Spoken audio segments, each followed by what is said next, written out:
So, in the world of Elden Ring, it's full of perseverance and adversity, but what makes the world super unique is that you get the ability to choose your own path, and that ability gives you the option to decide what to make of your own character, or in Elden Ring's terms, the Tarnished. And being able to relate to what the Tarnished will endure in the lands between can relate to like real life challenges as you the viewer will face and overcome. So about 10 years ago, bytes made a video called Don't You Dare Go Hollow Dark Souls as an allegory for depression. And the video was something that I related to when I first watched it. And I kind of decided to make my own version, but 10 years later in the world of Elden Ring. So backwards into 2022 when Elden Ring first launched, I didn't get around to playing it that much due to me being in school and so many things going on in my life. But getting around to it 2 years later made me realize how much of a great game I'd missed. The last couple of years I felt at my lowest and really wasn't who I was. I started becoming uninterested in school. I was starting to lose interest in my own sport, and really what also hit me the most was not being able to find a partner or someone to spend some time with. So those three things really put a heavy strain on my own mental health and such forth. And to attempt to fix that, I moved schools, I moved different states, and I tried to regain the light in my life that had went out. But currently at that time, that was only a temporary fix. So change was like the biggest thing that I had dealt with. From moving to whole different states and then being able to make new friends, that was kind of tough, and so on and so forth. So that had put me even lower than I felt from the time that I had moved. So when I started Elden Ring 2 years later and tried again for the second time around, I had realized how much of a great game that I had missed. And I didn't realize how much I played in just 1 week's time. Experienced this type of game for the first time was breathtaking. And I mean, I played Dark Souls 1 and 3. I haven't played 2, but I do want to play 2. But I didn't get around to playing Elden Ring. So like I said, the first time I played it was just breathtaking. And the visuals in the game are just super stunning. And when you look deeper into the world of Elden Ring, you realize that like most of these places, even though they're so visually pretty and all that, they're really full of like despair and misery.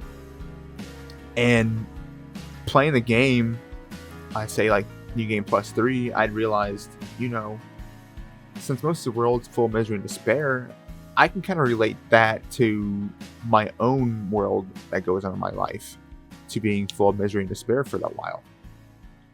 So, right when you start the game, after finding a challenging first boss, as all Souls games like to start out as, you meet this NPC called Vere. And he basically calls you maidenless. And at first, it's like, okay, what the heck? But you realize, even though Vere comes from a cult that they murder maidens and so on and so forth and whatever, you kind of like realize, like, whoa. So he's also calling me out for not having a partner. And honestly, you do get a maiden eventually, Melania, and she gives you like in Elden Ring's terms, the ability to see graces and so on and so forth. But one NPC I do want to bring up is Ranni. And the reason why I want to bring up Ranni is that she essentially becomes your maiden if you decide to choose her path, and in my opinion is one of the best endings in the game. But when you choose her path, you realize that doing all her quests, not side quests, but all her quests and so on, you kind of realize that she waited over, I want to say 5,000 years for Tarnished like you to come around to disobey the Two Fingers. And I kind of relate to that, honestly. I don't really relate to that. Let me back it up. But I can kind of see where that kind of relates to real life, is the way I'm looking to put it. And the reason why I say that is, in today's time, a lot of people are like trying to find a partner, and they do so much. They try to change and adapt to their lifestyle and all of that. But what I realize is that Ranni, she didn't try to change and adapt to the Tarnished's lifestyle. So overall, those 5,000 years, many Tarnished have came around, and they weren't really a fit for her, and it seems that they didn't work out, in my opinion. I'm not trying to like destroy a lore or something. Maybe there's more that I don't know. I'm not trying to call myself an Elden Ring lore know-it-all, but in my own opinion, I feel like she waited so long and all those tarnishes that came around / champions. She really didn't find the one she was looking for, but she didn't adapt to those tarnishes lifestyle. And what kind of makes this relate to real life is that it kind of comes back to my first challenge, is not being able to find that partner. And honestly, like, yeah, I've been struggling so on here on and there, everywhere, and it kind of sucks from time to time, but I kind of realize that, throughout time, I will eventually find someone that I do want to spend my time with. And even though if I feel I have a good connection with someone and they might not have one with me, that's fine. If it doesn't work out, it doesn't work out. Just like Ronnie, she didn't change and adapt her lifestyle to meet the other tarnished or champions' end. I feel that I don't have to change my lifestyle just to meet someone's end if I don't work out for them. And personally, I think that is a good lesson for me to understand from the game, and it kind of tackles that first challenge. But moving on to the second challenge, you realize playing the game that the Tarnished goes through many challenges, just as we do in real life. From day-to-day interactions with people, attempting just to put on a happy face, but really you're just struggling to make it through the week. And, we all have days like that. I've known people who are been like that for years. But just like the Tarnished, and just like you, the player, you keep going. Even though you keep dying over and over from the mini bosses in the dungeons, or fighting the tree sentinel right off the rip when you get on the game, you keep going, you keep getting up, you keep fighting, and just like Dark Souls, Elden Ring gives you the same ability to summon players, and just like real life, you get the ability to summon players too, your friends, or your family. Even if you don't have any family, you still have people around you that do care about you. And it kind of makes the game feel like you're not alone, which makes it really cool. And even though people online are like, oh, you're weak because you didn't fight the boss alone or something like that, putting that aside, it kind of takes a strong soul to admit, yeah, I summoned people to help me fight this boss. Just like how hard it is for you to admit in real life to your friends, yeah, I'm not gonna lie, I admit I really needed you for that last week, and I thank you for it. And I think that ability that From Software gives the player is something great, and even though they might not know, that kind of relates to real life events and real life, real life interactions. It kind of makes you realize that, especially me, that I don't have to do this alone. And I kind of enjoy that, honestly. The toughest bosses that you fight in Elden Ring, you don't have to fight alone. You can summon 2 players. And just like real life, you don't have to go through that 1 week alone. You can summon your 2 best friends, or your mom and dad, or if you don't have a great relationship with your mom and dad, your aunt and cousins. And at first, I did like tackling things alone. I did like fighting Radon, Concert Radon, Melania, all those tough bosses, Malekith alone. And coming around, I kept dying and dying and dying, especially in Concert Radon. Especially in New Game Plus. And in New Game Plus 2, I was like, you know what? I need to summon someone. I'm going to admit it. I'm weak. And I can't do this alone. And just like the Tarnished does, and just like you don't give up, especially when you summon those players. You and those players may not survive, you might die and restart, but you do it again. And just like real life, you might not think that, oh, that didn't really help. It helped, and you keep going and you keep fighting.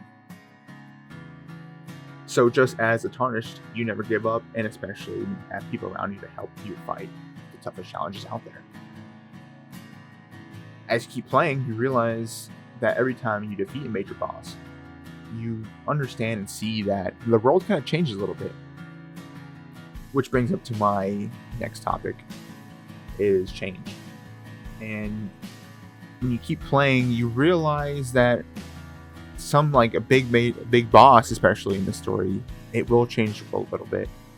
And one part I want to point out is when you fight Radon for the first time, you kind of make a huge meteor into the world, and at first you don't think about it. It's like, oh, whoa, where does this meteor lead? And it leads to this whole another world. And I can kind of put that into my own challenges from moving state to state and transferring schools.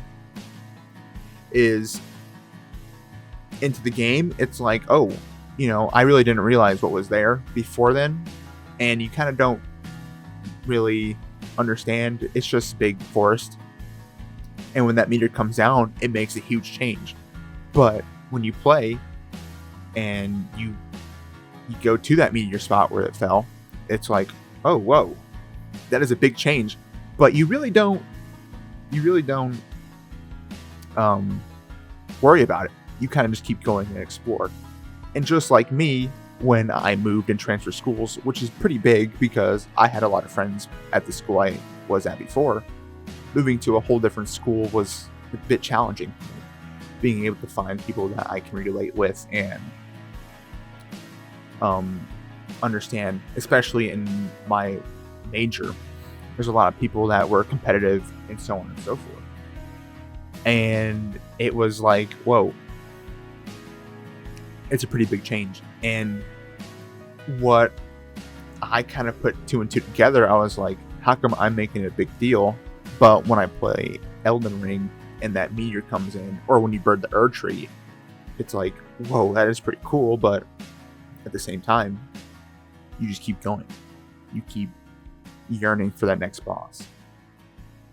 And to me, it's like, why do I keep worrying about being able to find friends and being able to keep up with my peers? Which obviously you want to do. You want to find some people in your new school so you don't feel alone, or you want people to study with, and which I did. I found some great people, and I wish them the best of luck. I've already graduated. I wish them the best of luck, but going to a new school for the first time, I was full of, anxiety, and, I was a little scared. I'm not going to lie. But just like in Elden Ring, when you play for the first time, you're filled with that anxiety. You go and be your first boss, you're filled with anxiety. And honestly, to me, I played Dark Souls, like I said, and I really never put, anxiety and all that together into one game. But Elden Ring made me realize that, I don't have to go through all these things alone, especially like in school, and especially in my real life events. And throughout time and time, I realized that it does get better. And just like the Tarnished does, you go through up and downs, fighting bosses, you may die here and there. And you might get mad at the game and, take a break for an hour or so. But just like that, just like in real life, just like in the game, not in real life yet, just like in the game, it's like you keep going back and you end up defeating that boss. And just like in real life, you might have a bad week or a bad day or, a bad 20 minutes, but you don't give up, you keep going. And that's kind of the beauty that From Software gives in the games such as, Elden Ring, Dark Souls. You get that ability to have patience and be able to find, your true self. So the main point of really what I want to say is that don't give up. Because throughout time, you'll realize that you'll be glad you didn't give up. Just like me, I was at my very lowest. I kind of felt like giving up, but playing the game, inputting all those things, and relating to real life events, I'm kind of glad I didn't give up. And life has been getting better for me. Like I said, I do go through ups and downs, and recently, I've had to dealt with recent change. I made some great friends at work. But life goes on. People find new things, people move, things happen. And I feel like I'm at my lowest again, but I'm not at the lowest I was about a couple years ago. And it's gonna sound weird, but I'm kind of glad I had, Elden Ring there to help me realize that I don't have to go through this alone. So just like as Rodriguez says when you first meet the Tarnished, or when she first meets you, she says, I'm finally getting a hang of this whole pain thing, You as well will get a hang of it. And you will learn to and grow from the challenges that the world does give you. So finally, for my last words to end this video is a quote that I heard, a couple of years ago that's really stuck with me. And it goes along with the words of, if you're going to attempt to walk on ice, you might as well dance on it. So, without further ado, my friends, if you're going to attempt to walk on ice, you might as well dance on it. And I hope you find the lost grace that you've been looking for in this world. And you yourself will become the next Elden Lord. Peace.